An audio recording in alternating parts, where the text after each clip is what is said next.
पैगाम सिंध न्यूज़ में खबरुनि जो सिलसिलो जारी आहे। ख़बर शामिल कंदासीं। कंबर खां अहमद नवाज़ मुगेरी जी रिपोर्ट मूजिबि कंबर में 23 मार्च जे हवाले सां कंबर में मुगेरी हाउस ते मीर हमायूं खान मुगेरी जी सरपंचती में हिकु मीटिंग थी गुज़री, जंहिंमें मुगेरी बिरादरी जे चङनि मुड़सनि मुगेरी बिरादरी जे नौजवाननि शिरकत कई। उन मौक़े ते Mir Humayun Khan Mugeri, rice Zulfikar Ali Mugeri, Ahmad नवाज़ मुगेरी, रईस अमीर बख्श मुगेरी, मोहम्मद मुबारक बलोच, राणो खान मुगेरी, अली गुल मुगेरी, नज़र मोहम्मद मुगेरी ऐं ॿियनि चयो त असां 23 मार्च ते वॾे जोश ऐं जज़्बे सां मल्हाईंदासीं, छो त असां सभु पाकिस्तानी आहियूं। पाकिस्तान असांजो मुल्क आहे।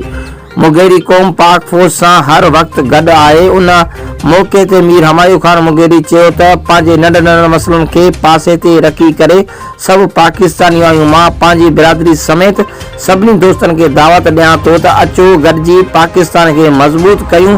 पाक फ़ौज सां गॾु आहियूं। आख़िर में आयल सभिनी रेसनि नौजवाननि इहो वचन कयो त 23 मार्च ते हिकु शानदार रैली कढंदासीं।